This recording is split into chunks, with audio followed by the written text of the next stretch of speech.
কত ভুল আপনি করেছেন, কত অন্যায় আপনি করেছেন, কত পাপ আপনার হয়েছে, কত মিথ্যা আপনি বলেছেন, কয় ওয়াক্ত নামাজ ছেড়েছেন, কয় লাখ টাকা ঘুষ খেয়েছেন, কত যৌতুক আপনি খেয়েছেন, কত মিথ্যা আপনি বলেছেন। আপনার পাপ যত বড় হোক, যত বিশাল হোক, যত বেশি হোক, আল্লাহর দয়ার পরিসীমা তার চাইতেও বড়। আপনার পাপ, আপনার অন্যায়, আপনার জুলুমগুলো যদি হয় খালের পানির সমান, বিলের পানির সমান, আল্লাহর দয়া সাগরের পানির সমান। আপনার পাপ যদি হয় সাগরের পানির সমান, আল্লাহর দয়া মহাসাগরের পানির সমান। আপনার পাপ আর অন্যায় যদি হয় পাহাড়ের সমান, আল্লাহর দয়া আকাশের সমান। আপনার পাপ যদি হয় আকাশের সমান, আল্লাহর দয়া আরশের সমান। এজন্য আল্লাহ বললেন, ইয়া আইয়ুহাল্লাযীনা আমানু তুবু ইলাল্লাহি তাওবাতান নাসুহা।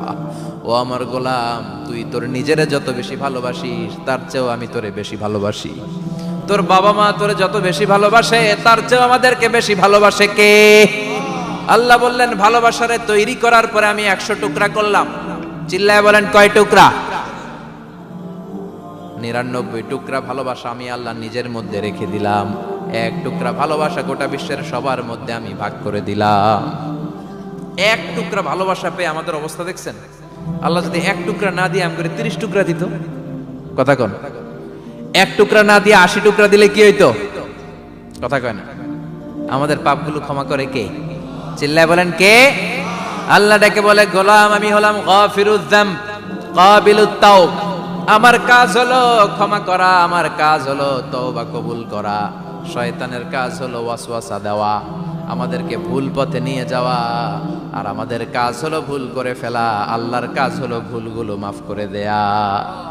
আল্লাহ ডেকে বলে, গোলাম তোরা যদি ভুল না করতি, তোরা যদি পাপ না করতি, তোরা যদি অন্যায় না করতি, তোদেরকে ধ্বংস করে দিয়ে এমন একটা জাতি আমি এই দুনিয়ার বুকে তৈরি করতাম যারা সকালবেলা ভুল করে দুপুরে মাফ চাইতো, দুপুরে ভুল করে রাত্রে মাফ চাইতো, আজকে ভুল করে আগামীকাল মাফ চাইতো। আর আমি আল্লাহ গুনাহগুলো তাদের সব ক্ষমা করে দিতাম।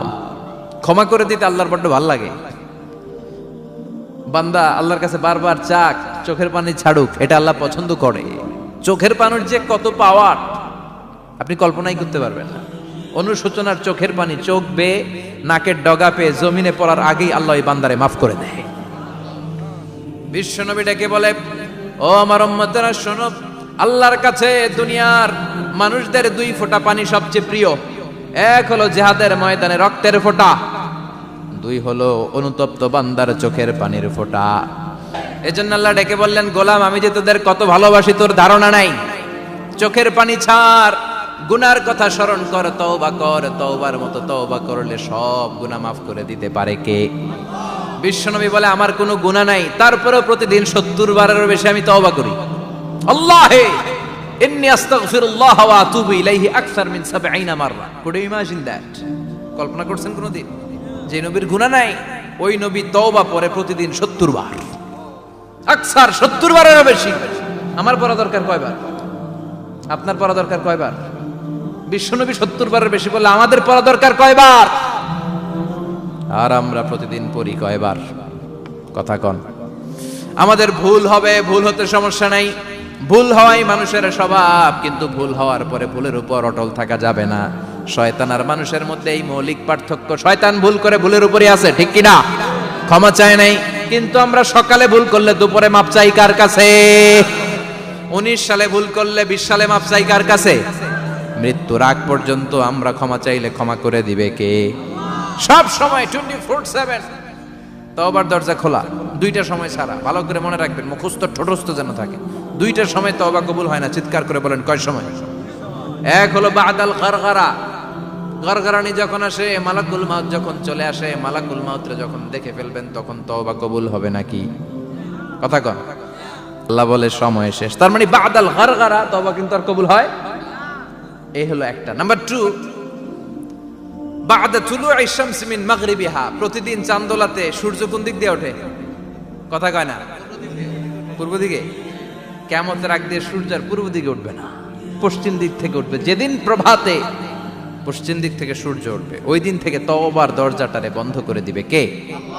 তার আগ মুহূর্ত পর্যন্ত জীবনে যত গুনাহ করেছি, অন্যায় করেছি, চোখের পানি ছেড়ে ক্ষমা চাইলে ক্ষমা করবে কে? শয়তান আল্লাহরে চ্যালেঞ্জ দিছে, আল্লাহ তুমি আমারে জাহান্নামে পাঠাবা, আমিও তোমার বান্দা করে লয়ে একসাথে জামাতে ঢুকমু। একা ঢুকবো না, একা যাব না, তোমার বান্দাদেরকে সবগুলারে জাহান্নামী বানায়া তারপরে ঢুকমু। তোমারে চ্যালেঞ্জ দিলাম, একটারও জান্নাতে ঢুকাইতে পারবা? আল্লাহকে তুই আমার চ্যালেঞ্জ দিলি? আমি তো সব রাজার বড় রাজা, মহারাজা, আমারে চ্যালেঞ্জ দেশ, এত সাহস পাইলি কই? তুই আজীবন ওয়াসওয়াসা দিয়ে পাপ কাজ করাবি, একদিন তাফসীর মাহফিলে এসে আমার বান্দা ক্ষমা চাবে, আমি মাফ করে দেবো, তুই কি করবি? আজীবন অন্যায় করবে, আজীবন পাপ করবে, জুলুম করবে, একদিন চোখের পানি ছেড়ে আমার কাছে কান্নার মতো কান্না করলে আমি সব গুনাহ মাফ করে দেব। এজন্য আল্লাহ বললেন, ইয়া আইয়ুহাল্লাযীনা আমানু তুবু ইলাল্লাহি তাওবাতান নাসুহা। ভুল করেছো, তওবা করো, মাফ করবে কে? সাইয়েদনা আদম আলাইহিস সালাম ভুল করলেন, দুনিয়ায় এসে শত শত বছর কাঁদলেন, কিন্তু ক্ষমা হয় না। আল্লাহরে বললেন, আল্লাহ কি করলে ক্ষমা পাবো বলো? ফাতালাক্কা আদামু মির রাব্বিহি কালিমাতিন ফাতাবা আলাইহি। আল্লাহ বললেন, ও আদম, তোমারে কিছু কালেমা শিখায় দেই, এই কালেমাগুলো দিয়ে আমার কাছে দোয়া করো, ক্ষমা করে দেব। আল্লাহ শিখায় দিলেন, ও আদম, দুই হাত তুলে চোখের পানি ছেড়ে আমার কাছে পড়ো, রব্বানা, পড়েন, রব্বানা যালামনা আনফুসানা ওয়া ইল্লাম তাগফির লানা ওয়া তারহামনা লানাকুনান্না মিনাল খাসিরিন। এটা শিখাই দিয়েছিল আল্লাহ। আল্লাহ, আমি জুলুম করেছি, অন্যায় করেছি, ভুল করেছি, পাপ করেছি, তুমি যদি ক্ষমা না করো, ক্ষমা করার কেউ নাই, ঠিক কি না? আমরাও পাপ করলে এই দোয়াটা পড়ার দরকার আছে না নাই? 5টা শর্ত সাপেক্ষে আমাদের তওবা কবুল করবে কে? তওবা কবুল হওয়ার কিছু শর্ত আছে 5টা। কয়টা? চিৎকার মেরে বলতে হবে, তওবা কবুল হওয়ার শর্ত কয়টা? 1 নম্বরে হচ্ছে আল ইকরা, acknowledgement. You have to give the acknowledgement that you are the greatest sinner on earth. আপনাকে ঘোষণা দিতে হবে যে আপনি পৃথিবীর সবচেয়ে বড় পাপী। 1 নম্বর শর্ত, আপনি বলেন যে আল্লাহ, আমার চেয়ে বড় পাপী নাই, আকাশের নিচে জমিনের উপরে আমি সবচেয়ে বড় পাপী, এমন কোনো পাপ নাই যেটা আমি করি নাই, ঠিক কিনা? 1 নম্বরে পাপের ঘোষণা দেন। 2 নম্বরে আন-নাদাম, নাদাম মানে repentance. You have to be repentant for what you have done. আপনাকে অনুতপ্ত হতে হবে, চোখের পানি ছাড়তে হবে। আল্লাহ, আমি লজ্জিত, আল্লাহ আমি নাদান, আমি পিশাচ, আমারে মাফ করে দাও। তার মানে স্বীকার গেলেন কি অন্যায় করেছেন। 2 নম্বরে আপনি অনুতপ্ত হলেন। 3 নম্বরে স্টপ, যেই পাপ করতেছিলেন ওইটা থামান। Stop what you have done, যেটা করতেছিলেন আগে থামান। আপনি সুদ খাইছেন, অনুশোচনা আসলো, মাফও চাইতেছেন, আবার সুদও খাইতেছেন, হবে? আপনি ঘুষ খেয়েছেন, তওবা শুরু করলেন, আবার ঘুষও খেয়ে যাচ্ছেন, হবে? থামেন, স্টপ। 3টা গেল। 4 number, to hate what you have done, ঘৃণা করতে হবে, যে পাপটা করেছেন মন থেকে ওই পাপটাকে ঘৃণা করতে হবে। 5 নাম্বার শর্ত হচ্ছে to determine that you never repeat this sin again in your life. আল্লাহর ওয়াদা দেন, কমিটমেন্ট দেন যে আল্লাহ, আমার জীবনে পারতপক্ষে এই পাপ জীবনেও করব না। চিৎকার করে বলেন ঠিক কিনা? তার মানে আপনি শিকার যান, তারপরে আপনি অনুতপ্ত হবেন, যে পাপ করেছেন থামিয়ে দিবেন, পাপটারে মন থেকে ঘৃণা করবেন, আর আল্লাহরে ওয়াদা দিবেন, আল্লাহ আর করব না। এই 5টা শর্তের আলোকে তওবা করলে জীবনের সব গুনাহ মাফ করে দিবে কে? এজন্য আল্লাহ বললেন, ইয়া আইয়ুহাল্লাযীনা আমানু তুবু ইলাল্লাহি তাওবাতান নাসুহা। তওবার মতো তওবা করো, সব গুনাহ মাফ করতে পারে কে? তওবা করবেন তো? রাজি আছেন? কবে করবেন? এই মুহূর্তে তওবা করলাম, এই মুহূর্তে আল্লাহর কাছে ক্ষমা চাই, আল্লাহ জীবনের সব গুনাহ মাফ করে দাও। আমাদের দেশে তওবা করার জন্য হুজুর লাগে, কথা কন, পীর সাহেব হুজুর, বড় হুজুর, ছোট হুজুর, হাফেজ সাহেব লাগে না? হাফেজ সাহেব, ইমাম সাহেব, এদের ছাড়া নাকি তওবা হয় না। না, এটা ভুয়া কথা। আপনি অনুতপ্ত হন, আপনি চোখের পানি ছাড়েন, আপনি আপনার রবরে বলেন, ক্ষমা করে দিবে কে? ইমাম সাহেব আসতে হবে শর্ত না, পীর সাহেব হুজুর এসে হুজুরের হাতে হাত রেখে তওবা পড়তে হবে শর্ত না। আপনার রবরে ডেকে চোখের পানি ছেড়ে ক্ষমা চান, ক্ষমা করবে কে? আর প্রতিদিন শতবার পড়তে থাকবেন আস্তাগফিরুল্লাহ। আওয়াজ করে সবাই পড়েন আস্তাগফিরুল্লাহ, আর জোরে পড়েন আস্তাগফিরুল্লাহ। বিশ্বনবী বলেন, মান লাজিমাল ইস্তিগফার জাআলাল্লাহু লাহু মিন কুল্লি দিকিন মাখরাজা। সব সময় ইস্তিগফারের সাথে যে লেগে থাকবে, রব্বুল আলামিন তারে 5টা জিনিস দিবে। কয়টা? কথা কন আরো জোরে, সবাই বলেন কয়টা? নাম্বার 1, জাআলাল্লাহু লাহু মিন কুল্লি দিকিন মাখরাজা। বিপদে পড়লে বিপদ থেকে উদ্ধার করবে কে? আমাদের তো কোনো বিপদ নাই না? আছে? কত বিপদ, হ্যাঁ? রাস্তাঘাটে দুর্ঘটনা হতে পারে, যে কোনো সময় ভূমিকম্পে পড়তে পারি, বজ্রপাত পড়তে পারে না, ঠেড়া পয়রা মানুষ নাই, আছে না নাই? এই বিপদ আপদ থেকে আপনারা রক্ষা করবে কে? যদি আপনি ইস্তেগফারের সাথে আঠার মতো লেগে থাকেন। কিসের সাথে? কথা বলেন। ইস্তেগফারের সাথে লেগে থাকতে পারলে 1 নাম্বার হচ্ছে বিপদে পড়লে আপনারে মুক্ত করে দিবে কে? 2 নাম্বার ওয়ামিন কুল্লি হাম্মিন ফারাজা, যে কোনো ধরনের টেনশন, হাইপার টেনশন থেকে বাঁচায় দিবে কে? আমাদের তো টেনশন মেনশন নাই না? আছে?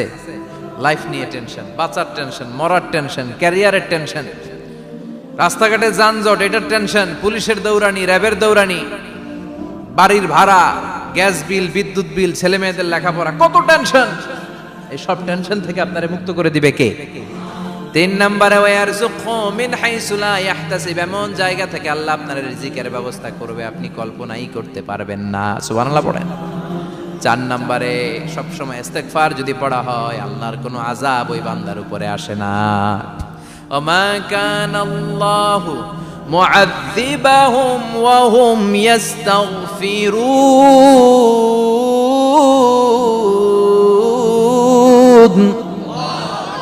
যতক্ষণ আমার বান্দা আমার কাছে ইস্তেগফার পড়তে থাকে, আমার কোনো আযাব বান্দারে পাবে না। যতক্ষণ ইস্তেগফার পড়বেন, আল্লাহর কোনো আযাব আপনার উপর আসবে না। 4টা গেল। 5 নাম্বার, বারবার ইস্তেগফার পড়লে রফিক ভাই আল্লাহ আপনারে মুস্তাজাবুদ দাওয়া বানিয়ে দিবে। দোয়া করা মাত্র কবুল করে নিবে কে? মুস্তাজাবুদ দাওয়া বুঝেন তো? মানে যিনি হাত তুলতে দেরি, কবুল হতে দেরি হয় না। বারবার ইস্তেগফার পড়ে দেখেন যে আপনার দোয়া কেমনে কবুল হয়। সবসময় ইস্তেগফার পড়লে আপনার দোয়াগুলোর এইভাবে কবুল করে নিবে কে? এই 5টা জিনিস পাবেন সবসময় যদি ইস্তেগফারের সাথে লেগে থাকেন। রাজি আছেন তো? এজন্য বিশ্বনবী সব সময় নামাজে সালাম ফেরানোর পরে পড়তেন আস্তাগফিরুল্লাহ। কি পড়তেন? 3 বার পড়তেন আস্তাগফিরুল্লাহ, আস্তাগফিরুল্লাহ, আস্তাগফিরুল্লাহ। পড়তে রাজি আছেন? ইস্তেগফারের অনেকগুলো আলফাজ আছে, সবচেয়ে ছোট ইস্তেগফার হচ্ছে এটা, আস্তাগফিরুল্লাহ, আস্তাগফিরুল্লাহ। আরো আছে আস্তাগফিরুল্লাহ আল্লাযী লা ইলাহা ইল্লা হুয়াল হাইয়ুল কাইয়্যুম ওয়া আতুবু ইলাইহি। বিশ্বনবী বলেন এই ইস্তেগফারটা যদি কেউ পড়ে, আত-তাওয়াল্লি মিন ইয়াউমিজ যাহাফ, যুদ্ধের ময়দান থেকে পালিয়ে আসা কবিরা গুনাহ। কি গুনাহ? কাফেরদের সাথে যুদ্ধ, আমি তাগড়া যুবক, তলোয়ার নিয়ে নেমেছি, আমার দেহের 1 ফোঁটা রক্ত থাকা পর্যন্ত আমি যুদ্ধ চালিয়ে যাব, আমি ফিরে আসতে পারবো না। আইনটা কার? ফিরে আসলে কবিরা গুনাহ। বিশ্বনবী বলেন যুদ্ধের ময়দান থেকে ফিরে এসেছে এরকম কবিরা গুনাহ অবলম্বনকারীও যদি আস্তাগফিরুল্লাহ আল্লাযী লা ইলাহা ইল্লা হুয়াল হাইয়ুল কাইয়্যুম ওয়া আতুবু ইলাইহি পড়ে, ওই কবিরা গুনাহকারীকেও ক্ষমা করে দিবে কে? পড়তে রাজি আছেন তো? আবার সাইয়েদনা আবু বকর বললেন, ইয়া রাসূলুল্লাহ আল্লিমনি দুআআন আদউ বিহি ফি সালাতি, এমন দোয়া আপনি আমারে শিক্ষা দেন যে এই দোয়াটা আমি নামাজে পড়তে পারি। বিশ্বনবী বললেন পড়ো, আল্লাহুম্মা ইন্নী যালামতু নাফসি যুলমান কাসীরান ওয়া লা ইয়াগফিরুয যুনুবা ইল্লা আনতা ফাগফিরলি মাগফিরাতাম মিন ইনদিক ইন্নাকা আনতাল গফুরুর রহিম। সুবহানাল্লাহ পড়েন। এটাও ইস্তেগফার। আমরা এটার বলে দোয়া মাসুরা, সালাম ফেরানোর আগে পড়ি না? যেখানেই ক্ষমা চাওয়ার কথা আছে ওইটারই কি বলে? ইস্তেগফার। আল্লাহুম্মা ইন্নী যালামতু নাফসি, আল্লাহ জুলুম করেছি, যুলমান কাসীরা, অনেক জুলুম, ওয়ালা ইয়াগফিরুয যুনুবা ইল্লা আনতা, তুমি ছাড়া এই গুনাহ ক্ষমা করার তো কেউ নাই। ফাগফিরলি মাগফিরাতাম মিন ইনদিক, তোমার দয়ায় আমারে ক্ষমা করে দাও। ইন্নাকা আনতাল গফুরুর রহিম, তুমি হলা ক্ষমাশীল। ঠিক কি না? এটাও ইস্তেগফার, এটাও পড়বেন। আর এই সব ইস্তেগফারের শ্রেষ্ঠ ইস্তেগফারের নাম সাইয়্যিদুল ইস্তেগফার। যত ইস্তেগফার হতে পারে এর মধ্যে সবচেয়ে শ্রেষ্ঠতম ইস্তেগফার নাম কি? কথা কন। বুখারীর বর্ণনা, শাদ্দাদ ইবনে আউস রাদিয়াল্লাহু তাআলা আনহু বর্ণনা করেন, এই সাইয়্যিদুল ইস্তেগফার দিনের বেলা যে পড়বে ওই দিনে মারা গেলে সে জান্নাতি। এই সাইয়্যিদুল ইস্তেগফার রাতের বেলা যে পড়বে ওই রাতে যদি ইন্তেকাল হয় ওই লোকটা জান্নাতি। মুখস্থ আছে না? কার কার মুখস্থ হাত তুলেন। মাশাআল্লাহ, তাবারাকাল্লাহ, মাশাআল্লাহ, মাশাআল্লাহ। আর যাদের নাই তাদের হোমওয়ার্ক, তাদের আল্লাহুম্মা আনতা রাব্বি লা ইলাহা ইল্লা আনতা খালাকতানি ওয়া আনা আবদুক ওয়া আনা আলা আহদিকা ওয়া ওয়া'দিকা মাস্তাতা'তু আউযু বিকা মিন শাররি মা সানা'তু আবুউ লাকা বিনি'মাতিকা আলাইয়া ওয়া আবুউ লাকা বিযামবি ফাগফিরলি ফাইন্নাহু লা ইয়াগফিরুয যুনুবা ইল্লা আনতা। সুবহানাল্লাহ পড়েন। আজকে রাতে পড়ছেন, মারা গেলে জান্নাতি। চিল্লায় পড়েন না আল্লাহু আকবার। এজন্য বিশ্বনবী বলেন, আমার আগের গুনাহ মাফ, পরের গুনাহ মাফ, তারপরেও প্রতিদিন আমি 70 বার তওবা ইস্তেগফার পড়ি। আজকে থেকে পড়তে রাজি আছেন তো? বেশি বেশি ইস্তেগফার পড়া যাবে না? একটু প্রাণ খুলে, দিল খুলে আওয়াজ করে পড়েন তো আস্তাগফিরুল্লাহ। আর জোরে পড়েন আস্তাগফিরুল্লাহ। আবার সবাই পড়েন আস্তাগফিরুল্লাহ। সব সময় তওবা ইস্তেগফার যারা পড়ে তাদেরকে পছন্দ করে কে? সব সময় জিকির করে করে জিহ্বাটারে যারা ভিজিয়ে রাখে তাদেরকেও পছন্দ করে কে? আল্লাহ বলেন, ওয়াজকুর রাব্বাকা ফি নাফসিকা তাদাররুআন ওয়া খীফাতান ওয়া দুনাল জাহরি মিনাল কওলি বিল গুদুবি ওয়াল আসাল ওয়া লা তাকুম মিনাল গাফিলিন। সুবহানাল্লাহ পড়েন। আল্লাহ বলেন, ওয়াজকুর রাব্বাকা ফি নাফসিক, আল্লাহরে মনে মনে ডাকো। তাদাররুআন ওয়া খীফা, আল্লাহর জিকির করতে আল্লাহ বলেছেন ফি নাফসিক। বুঝতেছেন না অর্থ? ফি নাফসিকা, মনে মনে আল্লাহর জিকিরটা করো। তাদাররুআন ওয়া খীফা, তাদাররুআন মানে বিনয়ের সাথে, with full of humility, submission and humbleness, বিনয়ের সাথে আল্লাহরে ডাকো। আবার হাদিসে কুদসিতে আল্লাহ বলেন, ফাইন যাকারানি ফি নাফসি যাকারতুহু ফি নাফসি, আমার বান্দা যদি একা একা আমার জিকির করে, আমি আমার বান্দারে একা একা স্মরণ করি। ওয়া ইন যাকারানি ফি মালাইন যাকারতুহু ফি মালাইন খায়রিম মিনহু, এরকম মহা সম্মেলন করে যদি কেউ আমি আল্লাহর জিকির করে, আমি এর চেয়েও বড় মহা সম্মেলন ফেরেশতাদেরকে নিয়ে করে আমার বান্দারে স্মরণ করি। ওয়া ইন তাকাররাবা ইলাইয়া শিবরান তাকাররাবতু ইলাইহি যিরাআন, আমার বান্দা যদি আমার দিকে এক বিঘত আসতে চায়, আমি আমার বান্দার দিকে এক হাত এগিয়ে যাই। আমার বান্দা যদি আমার দিকে এক হাত আসতে চায়, আমি আমার বান্দার দিকে 2 হাত যাই। ওয়া ইন আতানি ইয়ামশি আতাইতুহু হারওয়ালা, আমার বান্দা যদি আমার দিকে হেঁটে হেঁটে আসতে চায়, আমি আমার বান্দার দিকে দৌড়ে দৌড়ে যাই। সুবহানাল্লাহ পড়েন। এজন্য বিশ্বনবী বলেন, লা ইয়াজালু লিসানুকা রাতবাম মিন যিকরিল্লাহ, আল্লাহর জিকির দিয়ে জিহ্বাটারে ভিজিয়ে রাখবা। কার কথা? চিল্লায় বলেন কার কথা? সবসময় আল্লাহর জিকির করতে রাজি আছেন তো? সবচেয়ে শ্রেষ্ঠ জিকির বিশ্বনবী বললেন, আফদালু যিকরি লা ইলাহা লা ইলাহা লা ইলাহা ইল্লাল্লাহু মুহাম্মাদুর রাসূলুল্লাহ সাল্লাল্লাহু। সাইয়েদনা ইসমাঈল আলাইহিস সালামকে মরুভূমির মধ্যে রেখে উনি দৌড়াদৌড়ি করলেন, পানি নাই, পানির অভাব, দৌড়ে আসলেন। এসে দেখে সাইয়েদনা ইসমাঈল আলাইহিস সালামের পায়ের ধাক্কায় জমজমের পানি বের হতে শুরু করছে, কল কল কল কল করে আওয়াজ। সাইয়েদনা ইব্রাহিম, ইসমাঈল, হাজার, এরা আরবি ভাষা জানতেন না, এরা সুরিয়ানি ভাষার মানুষ ছিলেন। কোন ভাষা? সুরিয়ানি ভাষা। তো পানি দেখে হাজার খুব অবাক, কিরে এত সুন্দর পানি, এই পানি তো মরুভূমির বালিতে লেগে সব শুকিয়ে যাবে। পানি যাতে না শুকায় উনি বালি চারদিক দিয়ে উঁচু করে এরকম বাঁধ দিতে লাগলেন। বাঁধ দিচ্ছেন আর ওনার সুরিয়ানি ভাষায় বলতে লাগলেন, ঝাম ঝাম মানে হচ্ছে থাম থাম, ঝাম মানে স্টপ, থাম থাম, কেফ আরে পানি চলে যাস না, চলে গেলে তো পানি ব্যবহার করতে পারবো না, ঝাম ঝাম ঝাম ঝাম। ওনার মুখনিসৃত এই ঝাম ঝাম শব্দ দুইটা আল্লাহর এত ভালো লাগলো, কিয়ামত পর্যন্ত এই কুয়ার নাম আল্লাহ ঝামঝামের কুয়া বানাই দিলেন। এটার নাম বিইরু ঝামঝাম। বিষ্ণু বলেন, মা উ ঝামঝাম লিমা শুরিবা লাহু, এই জমজমের পানির এত বরকত, যেই রোগের নিয়ত করে এই পানি খাবেন ওই রোগ থেকে শিফা দিবে কে? আবার বিষ্ণু বললেন, ইন্নাহা তুআমু তুমিন শিফাউ সুকমিন ইন্নাহা মুবারাকা, এই জমজমের পানি গোটা বিশ্বের সব পানির মধ্য থেকে সব চাইতে বরকতের পানি। এই পানির মধ্যে রোগের জন্য চিকিৎসা আছে, মানুষের ক্ষুধা লাগলে এটার ভেতরে খাবারের উপাদান আছে। পৃথিবীর সব পানি শুধু তৃষ্ণা নিবারণ করে, শুধু জমজমের পানি তৃষ্ণাও নিবারণ করে, ক্ষুধাও নিবারণ করে। জাপানের কিছু জিওলজিস্ট, ভূতত্ত্ববিদ গবেষণা করে পেয়েছে এই পানির মধ্যে ফুড সাপ্লিমেন্টারি আছে, মানে খাদ্যের পরিপূরক কিছু না খাইয়ে পানি খাইলে ক্ষুধা নিবারণ হয়ে যায়। আবার বিশ্বনবীকে যখন সিনা চাক করা হবে, মেরাজ রজনীতে সাইয়েদনা জিবরাইল বিশ্বনবীর গলা থেকে নাভি পর্যন্ত পুরোটা কেটে হৃদয়টা বের করে এই জামজামের পানি দিয়ে ধৌত করেছিলেন। তার মানে এই ফ্যামিলি যেইখানে হাত লাগাইছে ওইখানে বরকত আছে না নাই? যেখানে হাত ওইখানে বরকত। বাবা পা লাগাইছে মাকাম ইব্রাহিম, ছেলে পা লাগাইছে জামজামের কুয়া, হাজার দৌড়দৌড়ি করেছে আস-সা'য়ু বাইনা সাফা ওয়াল মারওয়া হজের মধ্যে ওয়াজিব করে দিয়েছে কে? আবার আল্লাহ বললেন ওয়াজআলনা ফি যুররিয়াতিহিন নুবুওয়াতা ওয়াল কিতাব, আমি খুশি হয়ে এই ইব্রাহিমের বংশের মধ্যে নবুয়ত দিয়েছি, আবার কিতাবও দিয়েছি। সুবহানাল্লাহ বলেন। তিনি নবুয়ত দিয়েছেন। পৃথিবীতে যত নবী আসছে সব সাইয়েদনা ইব্রাহিমের নাতিপুতি। সব কি বিশ্বাস হয় না? এই পৃথিবীতে যত পয়গম্বর এসেছেন তার 99.99% নবীরাই ওনার ছেলে আর নাতিপুতি। চিল্লায় পড়েন আল্লাহু আকবার। এজন্য ওনারে বলা হয় আবুল আম্বিয়া, father of the all prophets, সব নবীদের বাবা। ওনার বয়স যখন 86 তখন আল্লাহ সাইয়েদনা ইসমাইলকে দিলেন।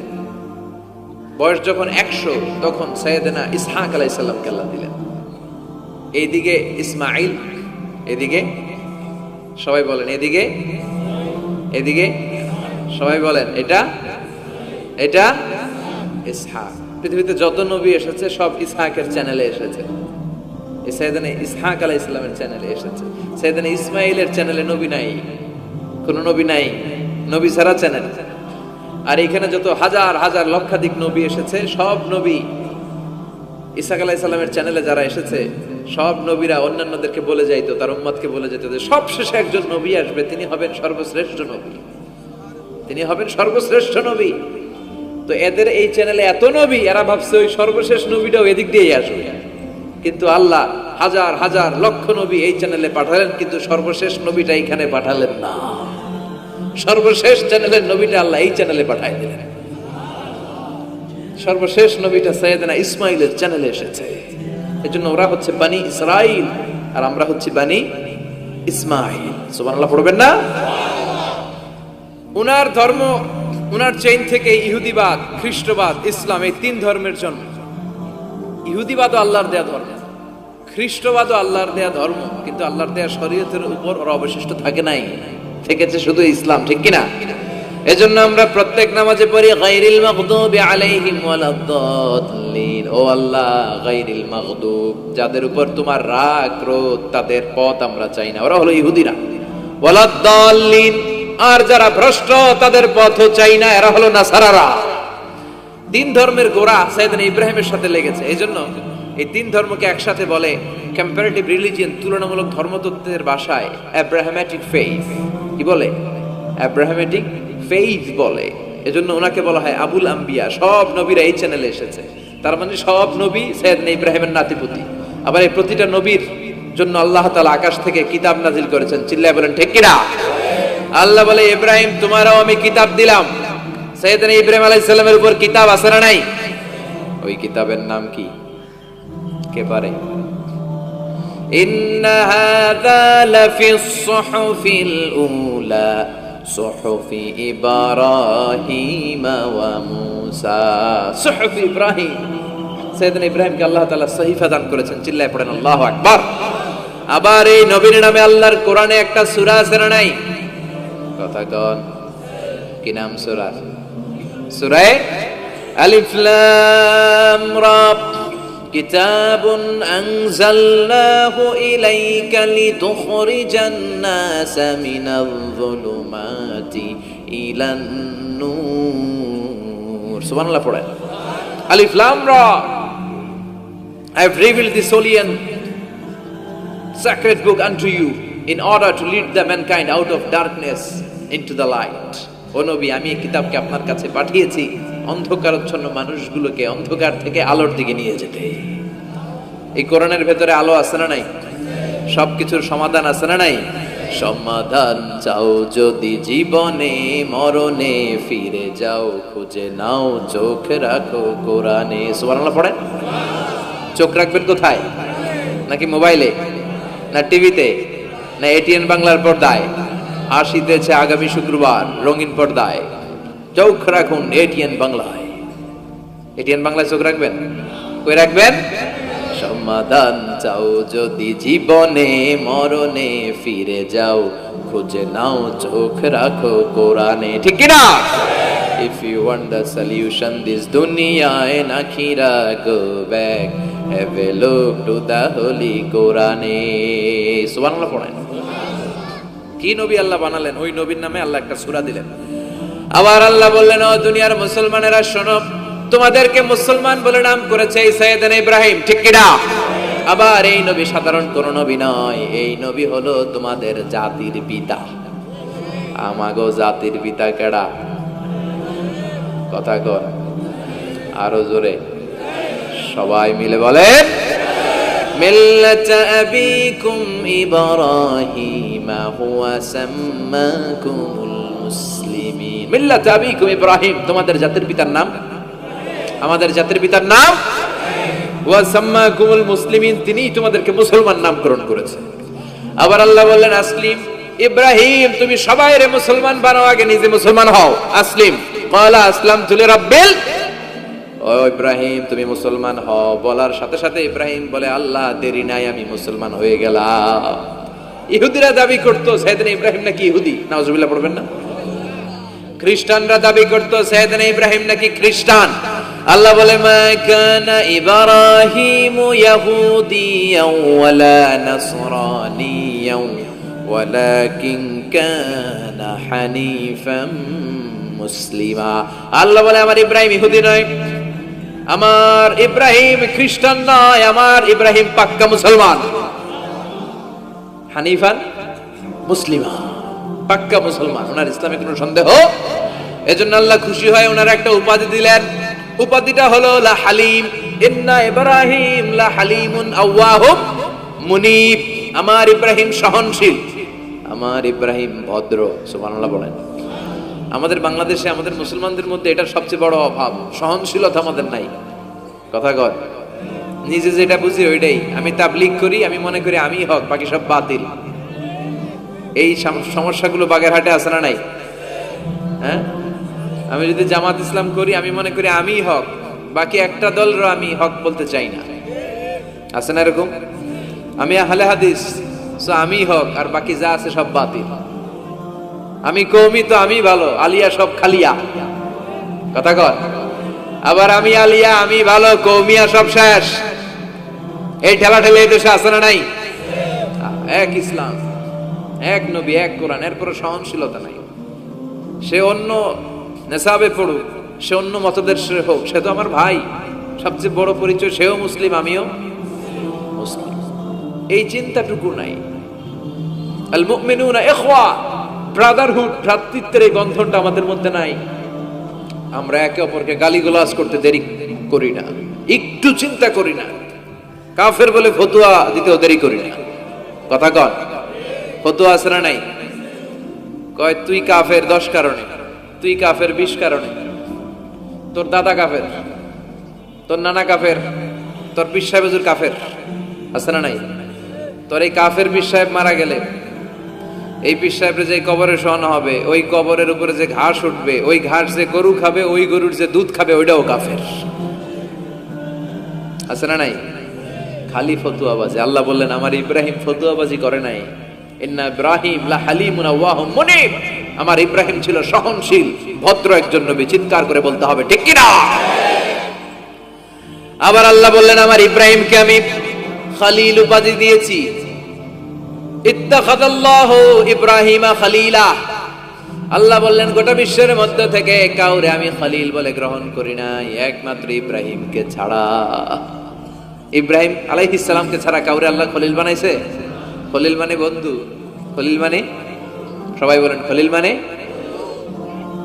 সাইয়েদনা ইব্রাহিমকে বানাইছেন খলিল, আর বিশ্বনবীকে বানাইছেন হাবিব। বিশ্বনবীর কি বানাইছে? আর সাইয়েদনা ইব্রাহিম খলিল। বাপ বেটা, একজন খলিল একজন হাবিব।